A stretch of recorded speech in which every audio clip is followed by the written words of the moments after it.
Hello बच्चे party, कैसे हो सभी? मजे में? लास्ट वीडियो में हमने सर्कुलेशन के बारे में पढ़ा था और इस वीडियो में हम इस चैप्टर को खत्म करने जा रहे हैं। मजा आएगा, चले?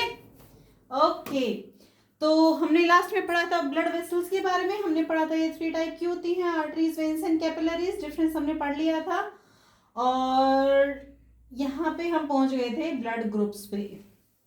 डन, हमने पढ़ा था ब्लड ग्रुप्स। नॉर्मल सा है, आप अपनी क्लास में देखते भी होंगे। आपने जब अपने स्कूल का फॉर्म फिल किया होगा तो वहाँ पे एक ब्लड ग्रुप मेंशन भी होता है और आपसे पूछा भी जाता है कि आपका ब्लड ग्रुप क्या है। आप आइडेंटिफाई भी करते हो और बताते भी हो ए बी ओ, और साथ ही साथ A positive, A negative, B positive, B negative. अब ये नेगेटिव क्या है, ए बी क्या है, ए बी पॉजिटिव क्या है, इन सब के बारे में हम यहाँ पे बात करेंगे। ठीक है, तो बड़ा एक्साइटिंग होने वाला है, बड़ा मजा आने वाला है इस वीडियो में। शुरू करें? ठीक है, अब देखो डब्ल्यूबीसी क्या होती हैं? एंटीबॉडीज प्रोड्यूस करती हैं, जो क्या होते हैं? स्पेशल प्रोटीन्स होते हैं। एंटीबॉडीज एक्चुअल में क्या है? एक स्पेशल टाइप के प्रोटीन है।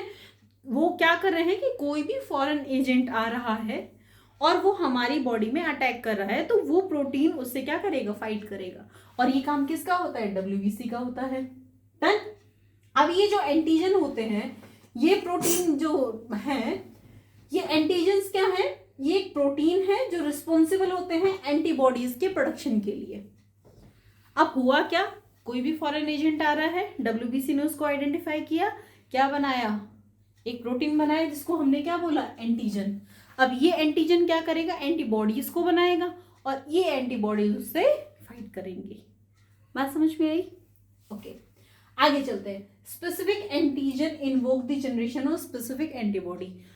डिफरेंट टाइप के एंटीजन्स डिफरेंट टाइप के एंटीबॉडीज बनाते हैं। देन और एक बार अगर एंटीबॉडीज बन गई, वो परमानेंट होती है हमारी बॉडी में। ठीक है, आगे चलते हैं। Based on the combination of antibodies in the plasma and the antigen present on the RBCs, human blood can be classified into different groups. कौन सी ऐसी कैटेगरी है, कौन सी ऐसी कंडीशन है जो रिस्पॉन्सिबल होती है एंटीबॉडीज के लिए, सॉरी इस कॉम्बिनेशन के लिए? एंटीबॉडी प्रेजेंट होती है कहाँ पे? प्लाज्मा में। एंटीबॉडी कहाँ होती है? Plasma. Antibody in plasma, antibody in plasma. और एंटीजन कहाँ प्रेजेंट होते हैं? आरबीसी। एंटीजन कहाँ होते हैं? आरबीसी। देन इसके बेसिस पे जो हमारा ब्लड ग्रुप्स हैं वो क्या होते हैं? देखो, ब्लड ग्रुप ए, इस ए ब्लड ग्रुप में जो एंटीजन होगा आरबीसी पे, वो कौन सा होता है? Antigen A. लेकिन एंटीबॉडी कौन सी होगी? Antibody B. बात समझ में आई? मींस अगर मेरा ब्लड ग्रुप ए है तो मेरे आरबीसी के सरफेस पे ए एंटीजन मिलेगा और मेरे ब्लड के प्लाज्मा में एंटीबॉडी बी मिलेगी। बात समझ में आई? नेक्स्ट, अगर मेरा ब्लड ग्रुप बी है तो मेरी आरबीसी की सरफेस पे एंटीजन बी मिलेगा और प्लाज्मा में जो एंटीबॉडी है उसमें मिलेगी ए। डन। ए बी की बात करें, इसमें एंटीजन ए भी मिलेगा और बी भी मिलेगा, लेकिन प्लाज्मा में कोई भी एंटीबॉडी नहीं मिलती है। वहीं ओ की अगर हम बात करें, वहां पे कोई भी एंटीजन नहीं होता है बल्कि एंटीबॉडीज दोनों होती हैं। बात समझ में आई? एक होता है आरएच फैक्टर। अब आरएच फैक्टर क्या होता है? रेसिस। रेसिस भी क्या है? ये एक टाइप का प्रोटीन है, ठीक है, जो ब्लड को पॉजिटिव और नेगेटिव देता है। पॉजिटिव मतलब प्रेजेंट है, नेगेटिव मतलब नहीं है। कैसे? आगे देखो। This is another system of blood grouping. इसमें क्या होता है? पीपल हु हैव फैक्टर, यानी कि कौन सा प्रोटीन? Racist protein. कहां पे? आरबीसी के सरफेस पे। अगर आरबीसी के सरफेस पे रेसिस नाम का प्रोटीन है तो ये कहलाता है RH positive.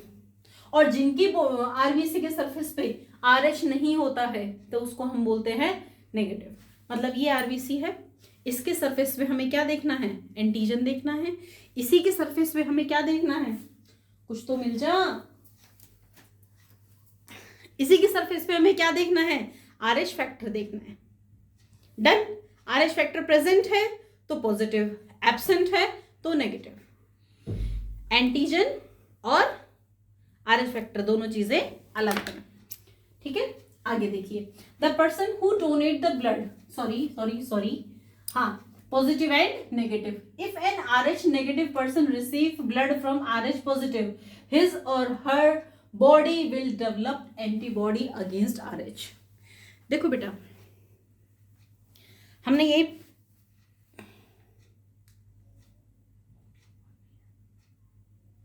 I think just a minute,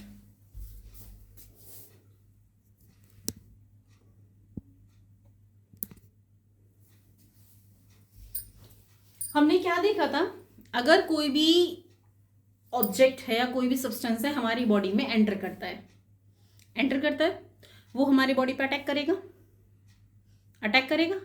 अब जब वो बॉडी पे अटैक करेगा तो हमारी बॉडी क्या करती है, एंटीबॉडीज बना रही है ना, एंटीजन है, उसने क्या किया, उसको आइडेंटिफाई किया, एक प्रोटीन बनाया और उसने क्या किया, एंटीबॉडीज बनाई और वो एंटीबॉडीज उससे फाइट करेंगी। ये प्रोसीजर रहता है। इमेजिन करके देखो, हमारे ब्लड में जो ब्लड जैसा है, अगर वो कुछ भी ऐसा नहीं है और उसके अलावा कुछ भी है, तो ब्लड उसको क्या आइडेंटिफाई करता है, एज अ फॉरेन एजेंट, और ब्लड उसको बॉडी से बाहर करने के लिए उससे क्या करेगा, उसके खिलाफ एंटीबॉडीज बना लेगा। समझ में आया? अब इमेजिन करके देखो, एक ह्यूमन बीइंग है जिसका जो ब्लड ग्रुप है वो है RH पॉजिटिव, और उसकी बॉडी में जो मैंने ब्लड चढ़ाया है वो है RH नेगेटिव।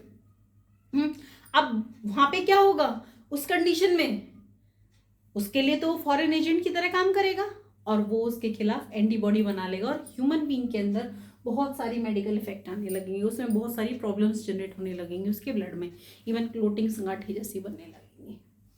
ठीक है, वेल वो आगे की कंडीशन है। आगे देखते हैं, नेक्स्ट आ रहा है ब्लड ट्रांसफ्यूजन। ब्लड ट्रांसफ्यूजन का मतलब क्या होता है, किसी हेल्दी पर्सन से किसी नीडी पर्सन की बॉडी में ब्लड को ट्रांसफर करना। समझ में आया? इसको हम बोलते हैं blood transfusion. It is a medical procedure in which blood from a healthy donor is transferred to the person who is in the need of blood. देखिए, मैं हूं, मेरी कोई भी कंडीशन हो जाती है जिसकी वजह से मुझे बाहर से ब्लड लेने की जरूरत पड़ती है, डन। तो जो मुझे ब्लड दे रहा होगा वो कहलाएगा डोनर, और मैं एक्सेप्टर, तो उसको हम क्या नाम देते हैं, रिसिपेंट। आगे देखिए, the person who donate the blood is called donor and the person who receives the blood is called recipient. The blood of donor and the recipient must be compatible, वो एक जैसे होने चाहिए, ब्लड ग्रुप भी, RH factor भी, everything have to be same. अगर वो same नहीं होते हैं तो बहुत सारी प्रॉब्लम होने लगती है। ठीक है, अब कौन किसको ब्लड दे सकता है, कौन किससे ब्लड ले सकता है, ठीक है, वो देखेंगे। नेक्स्ट देखो, बड़ी इंटरेस्टिंग टेबल है, ध्यान से समझना। मैं तो कहती हूँ आप ये याद भी कर लेना, क्योंकि इसकी बहुत ज्यादा जरूरत पड़ती है। आपका को ये यहाँ पे सभी डोनर हैं, ये डोनर हैं और ये सारे रिसिपेंट हैं। देन एक ऐसा इंसान जिसका ब्लड ग्रुप ए है, तो किस किस को दे सकता है, ए ब्लड ग्रुप वाले को दे सकता है, बी को नहीं दे सकता। AB वाला जो ब्लड ग्रुप है बेटा, वो यूनिवर्सल एक्सेप्टर होता है, यूनिवर्सल रिसिपेंट मतलब सबको ले लेगा, सबसे ले लेगा, AB। और O नहीं, B की बात करें, B भी सिर्फ B को दे सकता है और AB को दे सकता है, बाकी किसी को नहीं दे सकता। AB की बात करें, AB किसको दे सकता है, सिर्फ AB को दे सकता है, डन। और O की बात करें, O सबको दे सकता है, इसीलिए इसको हम बोलते हैं यूनिवर्सल डोनर। इसको क्या बोलते हैं, यूनिवर्सल डोनर।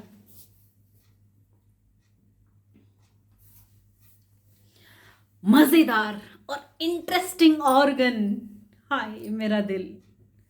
ठीक है, पढ़ने जा रहे हैं हार्ट के बारे में। दिल, अब ये वो वाला हार्ट नहीं है जो आप इमोजीज बना बना के भेजते हो एक दूसरे को, ये वाला करते हो है ना, या ये वाला करते हो, ये वो कोरियन हार्ट नहीं है, ये अपना जीता जागता हार्ट है जिसके बिना हम नहीं रह सकते। समझ गए? तो वो वाला हार्ट, ये वाला हार्ट और ये वाला हार्ट, दोनों डिफरेंट हैं। समझ में आया? चलो पढ़ते हैं आगे। एक्चुअल में जब हमने सर्कुलेटरी सिस्टम की बात करी थी तो हमने बात करी थी कि बहुत सारे ऐसे ऑर्गेनिज्म हैं जिनमें ब्लड जो सर्कुलेशन होता है वो किसी में डबल सर्कुलेशन है, किसी में सिंगल सर्कुलेशन है, किसी का हार्ट डबल चैम्बर्ड है, किसी का हार्ट 4 चैम्बर्ड है, 3 चैम्बर्ड है। यही पढ़ा था हमने। जैसे क्रोकोडाइल के बारे में पढ़ा था, जरा कमेंट सेक्शन में बताना क्रोकोडाइल के हार्ट में कितने चैम्बर्स होते हैं। Yes yes, I want right answer. चलो वैसे 4 होते हैं। चलिए हार्ट की बात करें, एक मस्कुलर ऑर्गन है जो ब्लड को पंप करता है उसके डिफरेंट डिफरेंट बॉडी पार्ट में। इसके 4 चैम्बर्स होते हैं। अपर चैम्बर्स को हम आर्ट्रिया बोलते हैं, सिंगल फॉर्म में आर्ट्रियम होता है, और 2 हैं तो क्या हो जाएगा, इसका प्लूरल हो जाएगा आर्ट्रिया। ह्यूमन बींग्स में 2 आर्ट्रियाज होते हैं, लेफ्ट एंड राइट, और लोअर पार्ट को, लोअर चैम्बर्स को हम वेंट्रिकल्स बोलते हैं।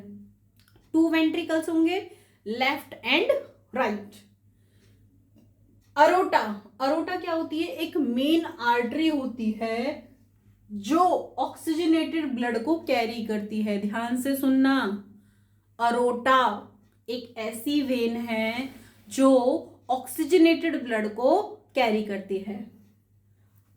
ऑर्टा, ठीक है। पल्मोनरी आर्टरी रहती है, सिर्फ और सिर्फ पल्मोनरी आर्टरी और पल्मोनरी वेन। यूजुअली हमने क्या पढ़ा है, आर्टरीज क्या कैसा ब्लड लेके जा रही होती हैं, कोई बताएगा मुझे, कोई बताएगा? आर्टरीज कैसा ब्लड लेके जा रही होती हैं? Oxygenated blood. आर्टरीज कैसा ब्लड लेके जा रही होती हैं? Oxygenated blood. लेकिन पल्मोनरी आर्टरी ऐसी है जो डीऑक्सीजनेटेड ब्लड को लेके जा रही होती, कैरी करती है। ठीक है। It carries blood from heart to lungs. मैं जब इस पूरे सर्कुलेशन को बताऊंगी, सबसे पहले हम इसके ऑर्गन्स के बारे में पढ़ रहे हैं। 2 टाइप के वेना कावाज होते हैं, superior vena cava and inferior vena कावा। एक्चुअल में ये 2 वेन्स होती हैं। क्या होता है, हार्ट से जब ब्लड निकल रहा होता है तो वो एक सिंगल वेन में जा रहा होता है, ठीक है। या ये कह लीजिए कि मेरा जो बॉडी पार्ट है मैं उसको 2 सेगमेंट में डिवाइड कर लेती हूँ, अपर पार्ट और लोअर पार्ट। हम इसे कैसे देखेंगे, डायाफ्राम से ऊपर वाला हिस्सा और डायाफ्राम से नीचे वाला हिस्सा। डन। अब जो नीचे वाला हिस्सा है इसको हम बोलते हैं इंफीरियर वेना कावा। क्या बोलते हैं? इंफीरियर वेना कावा। अब ये है क्या, जैसे आपने पाइप में देखा है, पहले एक पाइप जा रही है, उसको मैंने डिवाइड कर दिया मल्टीपल में, फिर वो आगे एक नेट बन जाएगा, ऐसे धीरे धीरे उनमें मल्टीपल डिवीजन होते चले जाएंगे, हाँ या ना। और जब इन्हें वापस आना होगा ब्लड को, तो ये वापस उसी तरह घूम के वापस आते हैं। तो जब ये ब्लड इकट्ठा होकर एक सिंगल वेन में जुड़ जाता है, ठीक है। वैसे हमारी जो स्पाइनल कॉर्ड होती है उसका जो L12 और L13 के नहीं L7 के आसपास शायद ये इकट्ठी होती है, और वहां से हमारी इंफीरियर वेना कावा स्टार्ट होती है। वहां से वो एक सिंगल वेन के फॉर्म में चल रहा होता है ब्लड, ठीक है। और फिर वो पहुंच रहा है कहाँ, हार्ट तक। डन। और वहीं जो डायाफ्राम के ऊपर वाले जो ऑर्गन है वो भी सारे ब्लड को, डीऑक्सीजनेटेड ब्लड को इकट्ठा करके एक वेन में इकट्ठा करते हैं, उसको हम बोलते हैं सुपीरियर वेना कावा। तो दो चीजें हो गई, इंफीरियर डायाफ्राम से नीचे वाला, सुपीरियर डायाफ्राम से ऊपर वाला। Is that clear? Is that clear? ठीक है, आगे बढ़ते हैं। Superior vena cava and inferior vena cava are 2 large veins. Superior vena cava carries deoxygenated blood from the upper part of the body to the heart, and inferior vena cava carry deoxygenated blood from lower part to the heart. Pulmonary vein. अब देखो, जैसे यहाँ पे हमने क्या देखा था, arteries में देखा था, पल्मोनरी आर्टरी। यूजुअली आर्टरीज क्या लेके जा रही होती हैं, ऑक्सीजनेटेड ब्लड, लेकिन पल्मोनरी आर्टरी अपोजिट होती है, वो लेके जा रही होती है डीऑक्सीजनेटेड ब्लड। एग्जैक्टली उसी तरीके से वेन्स में हमने क्या पढ़ा है, वेन्स कैसा लेके जा रही होती है, ऑक्सीजनेटेड ब्लड, लेकिन जो पल्मोनरी वेन होती है, सॉरी, डीऑक्सीजनेटेड ब्लड लेके जा रही होती है, और पल्मोनरी वेन ऐसी वेन है जो ऑक्सीजनेटेड ब्लड को लेके जा रही होती है। यहां तक चीजें समझ में आई? यहां तक कोई प्रॉब्लम है तो बताइए। आई डोंट थिंक सो कि आपको इसमें कोई प्रॉब्लम रही होगी। फिर भी अगर है तो कमेंट सेक्शन। ठीक है, शुरू करें। स्ट्रक्चर ऑफ हार्ट को पढ़े। देखिए, ये अगर हम हार्ट की बात करें, आपको ये बहुत ज्यादा कॉम्प्लिकेटेड लग रहा होगा बट इतना है नहीं। सबसे पहले ये देखो, 1 चेम्बर, 2 चेम्बर, 3 एंड 4, ये 4 चेम्बर्स होते हैं। ये वाले जो ऊपर वाले चेम्बर्स हैं इसको हम बोलते हैं आर्टरियम।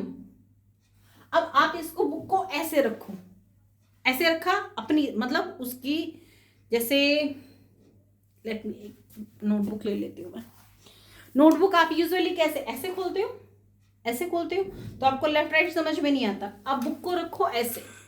अब जो आपका हैंड है, लेफ्ट हैंड है, वो इस नोटबुक का लेफ्ट हो जाएगा और जो आपका राइट है वो इसका राइट हो जाएगा। एग्जैक्टली सेम तरीके से देखो, अगर मैं हार्ट के इस तरफ हो जाऊँ तो इस तरफ वाला पार्ट कहलाएगा राइट और इस तरफ वाला पार्ट कहलाएगा लेफ्ट। ये देखो, लेफ्ट पल्मोनरी और राइट पल्मोनरी।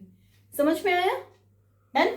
अब ये जो हार्ट है इसके 2 सेगमेंट में डिवाइड करने के लिए रिस्पॉन्सिबल होता है एक मस्कुलर लाइनिंग, जिसको हम बोलते हैं सेप्टम। क्या बोलते हैं? सेप्टम। मीन्स सेप्टम ने हार्ट को 2 हिस्सों में बांट दिया, लेफ्ट हिस्सा, राइट हिस्सा। डन। अब ये ऊपर क्या है? 2 chambers, left atrium, sorry right atrium, left atrium, right ventricle, left ventricle. Done. Done. Clear है? अब देखो होगा क्या।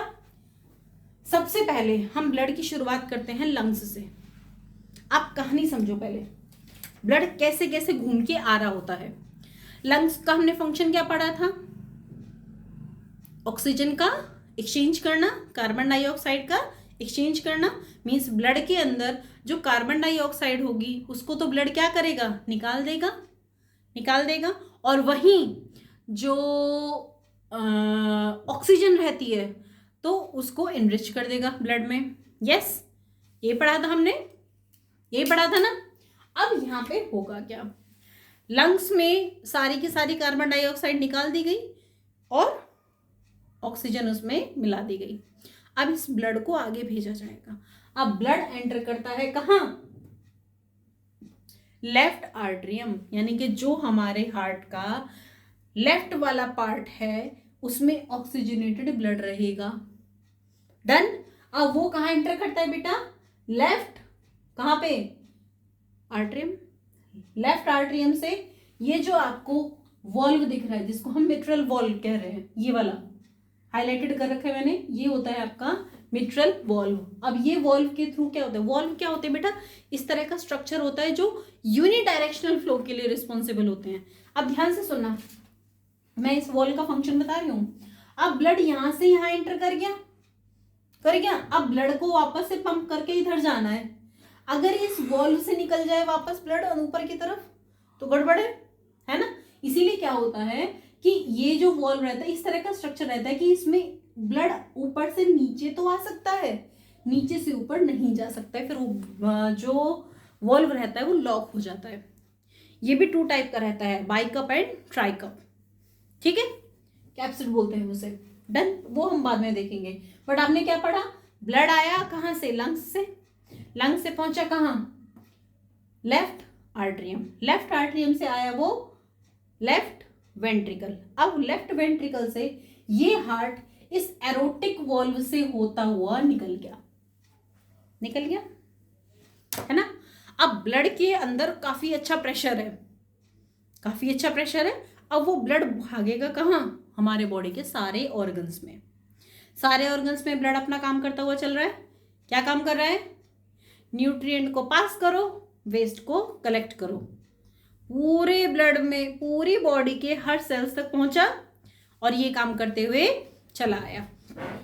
अब ब्लड में क्या? न्यूट्रिएंट्स खत्म, ब्लड में न्यूट्रिएंट्स खत्म हो गए और क्या बच गया? वेस्ट हो गया और कार्बन डाइऑक्साइड। अब जब ब्लड पूरी बॉडी के अंदर से होके आ रहा है तो उसका प्रेशर कैसा रहेगा? कम हो जाएगा। ये पूरी बॉडी से होके आया तो क्या हो गया? कम हो गया। अभी कम प्रेशर वाला ब्लड क्या कहेगा? भाई हमें इतना तो प्रेशर दो कि हम कहाँ पहुंच सकें? ऑर्गन्स तक पहुंच सकें।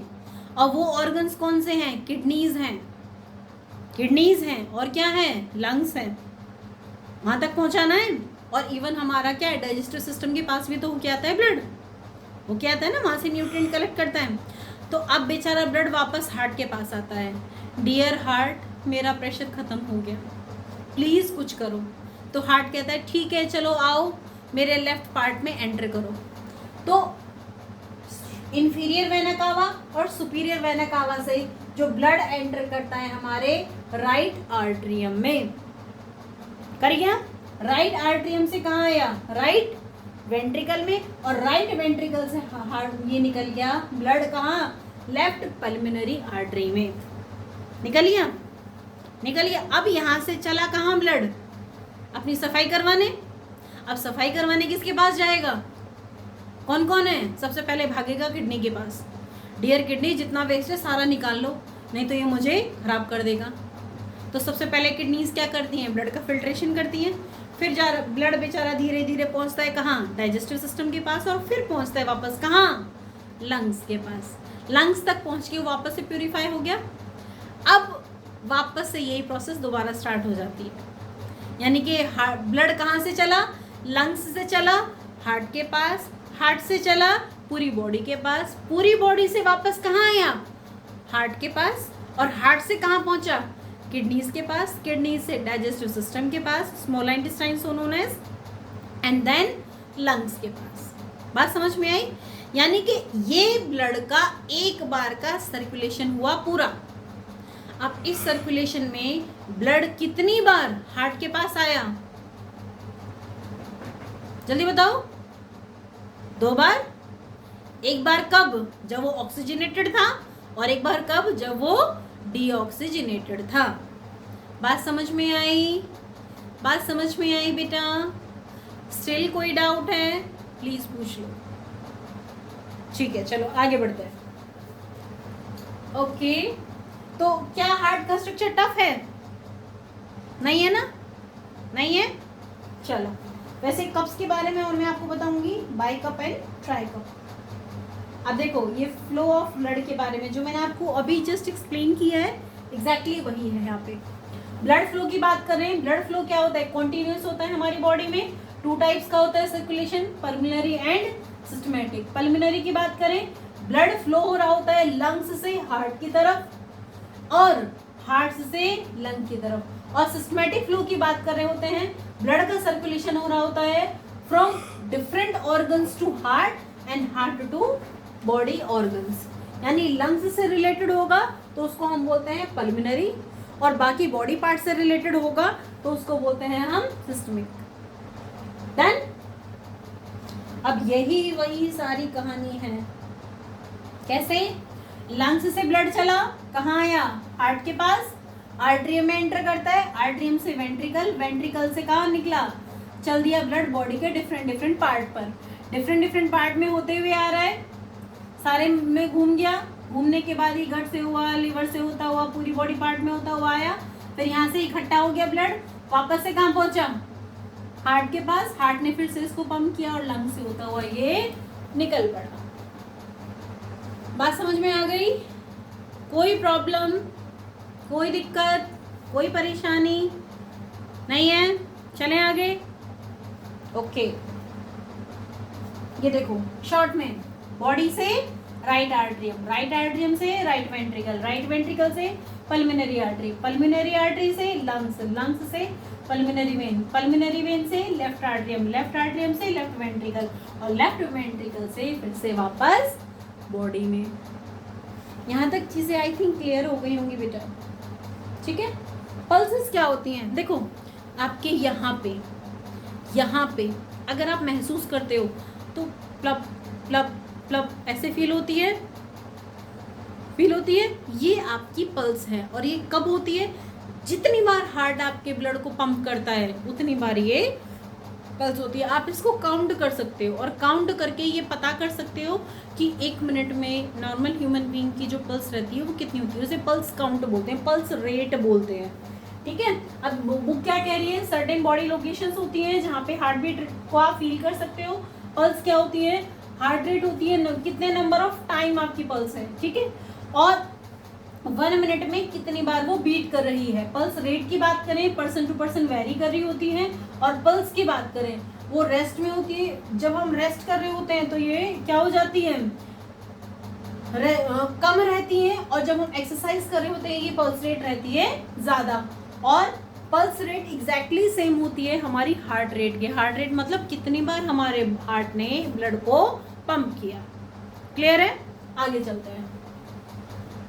पल्स नियर रिस्ट, नियर नेक, एंकल, इस जगह हम फील कर सकते हैं। एडल्ट में नॉर्मल जब हम बात करें तो 60 to 100 होती है बीट्स पर मिनट, ठीक है, बीट्स पर मिनट। और लोअर हार्ट रेट की बात करें तो अगर ये कम है तो हमारी जो हार्ट है वो क्या कर सकता है, प्रॉब्लम हो सकती है। और एडल्ट में बात करें तो उनकी जो पल्स रेट होती है वो 40 to 60 बीट्स पर मिनट होती है।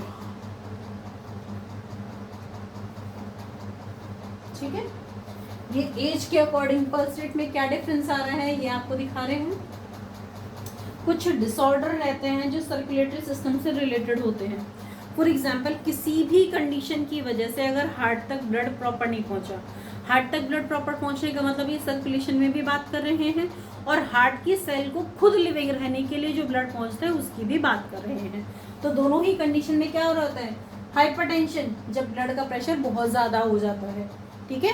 तब हार्ट अटैक क्या होता है कि जब हार्ट को इनफ ब्लड नहीं पहुंचता, जिससे हार्ट की जो मसल्स रहती हैं वो डैमेज हो जाती हैं, जिसकी वजह से हार्ट की जो फंक्शनिंग रहती है वो गड़बड़ हो जाती है, और जिससे क्या होता है, हार्ट अटैक को लीड करते हैं।